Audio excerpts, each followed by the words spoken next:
Arnab from Futures.com, and I'm here speaking to the wonderful Caitlin O'Keefe, who is the Director of Communications, Marketing and Communications for Planetary Resources. Yep. And I just want to introduce to our viewers a little bit about Planetary Resources and what they're up to, which seems on the surface of it ludicrous, but is actually completely believable and is actually economically very sound. So if you could please tell us a little bit about what Planetary Resources does. Yeah, absolutely. So Planetary Resources is probably one of the most audacious companies out there. Our mission is to expand the economic sphere of humanity into the solar system by utilizing the resources that are local to the solar system. And kind of our long-term vision is to utilize asteroid resources kind of in situ, so in orbit and where they are, to expand kind of our economy into space. Just like we've done kind of with every resource frontier in history, expansion starts with the resources. And so there's a wealth of resources in asteroids in space orbiting very close to Earth. And so our plan is to prospect for them, identify what materials are within them, water or metals. In our case, the first thing we want to go after is water within asteroids, because that can be turned into rocket fuel and propellant, which right now there's no gas stations in space, and wouldn't we love to set some up with some asteroid sourced rocket fuel, absolutely. And go farther than we've ever gone before, right? Yes. And the other interesting thing is metals. Most of the asteroid targets we have, and we have about 15 on our list that are near Earth asteroids, are rich with iron and platinum and nickel and cobalt. And using the vacuum of space, we can extract those metals from asteroids and 3D print structures, saving us from launching things into space. A bottle of water launching into space is about $10,000. Imagine how much a structure would be. And also you can, design things that are supposed to, be in space. Right now on Earth, in order to launch an object into space, we have to mechanically engineer it for launch. And how wonderful would it be to 3D print a structure in space for space, right? And so kind of that's the long-term vision, and we're working on that right now. We're building our Arcid prospecting spacecraft in Redmond, Washington, so a stone's throw from where we are right now. And the Arcid 100 is our low Earth orbit prospector for our asteroid prospecting missions. And right now we're building kind of the little brother to that, or little sister, the Arcid 6, that for the first time will be testing this mid-wave infrared sensor that will allow us to look at an asteroid and identify the composition of it beyond what the eye can see. And the great thing about that kind of technology is it's going to afford us a near-term business and revenue opportunity. And so recently we announced $21.1 million worth of Series A funding, which was fabulous. After that, we announced an MOU agreement with Bayer, and they have a crop science. The pharmaceutical company. Yes. They have a big crop science division, and they're investing in basically precision agriculture.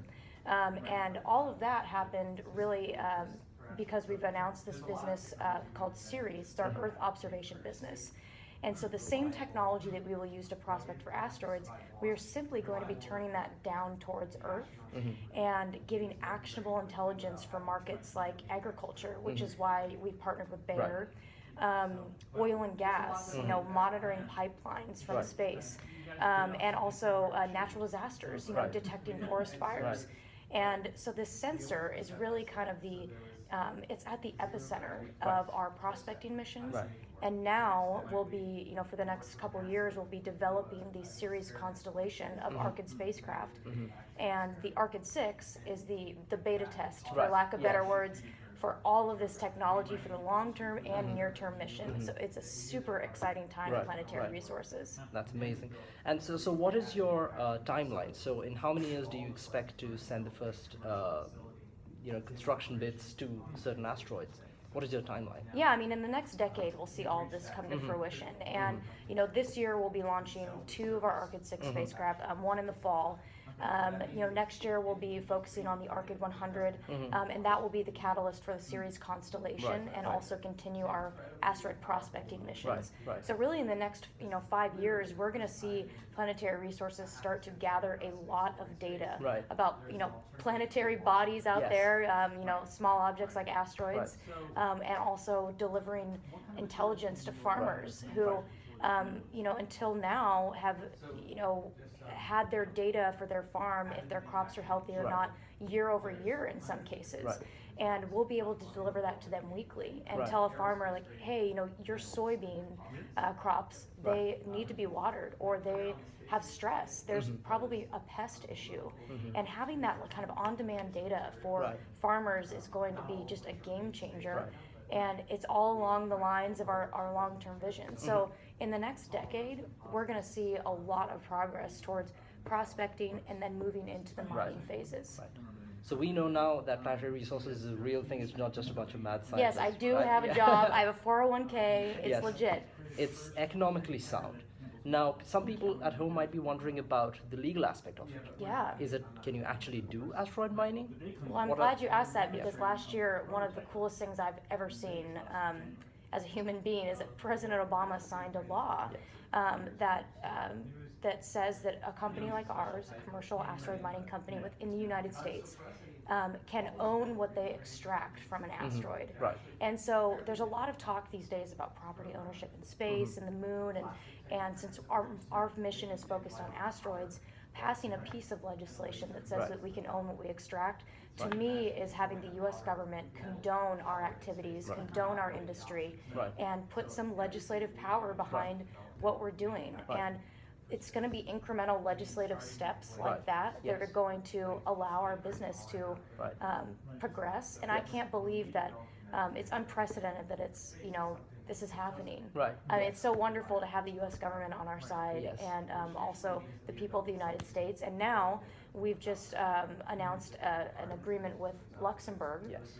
They are investing heavily in space resources, and have announced that they have 200 million euro that they're going to be investing, and they will be allocating up to 25 million euro for our company to set up a European headquarters in Luxembourg, and they are going to be investing in progressing this industry as well, which is fabulous. It's going to be a global industry, and I just can't wait for the day when global markets are rallying behind asteroid mining, and we're all reaping the benefits of utilizing resources in space, having more entrepreneurship happen in space, because launch costs are so much lower.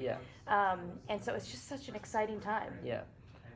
So if people want to check out and follow Planetary Resources and what work you guys are doing, where should we go? Oh, our website, yes, www.planetaryresources.com. We also are on Facebook, we're on Twitter. We've recently started a Snapchat account. So all you college students out there, high school students watching, you can totally follow us on Snapchat. We'll give you inside peek into the company. And we're hiring. We're growing a lot. We certainly in the future will be hiring in Luxembourg, and right now we're hiring right here in Seattle in our Redmond headquarters. Everything from engineering, mechanical systems engineering, electrical engineering, software, business, marketing. So if this is an area that you are interested, definitely send your resume, and you can send that to careers@planetaryresources.com. Right. Well, thank you so much. Yeah. It's been very enlightening. Absolutely. Thank you. Thank you.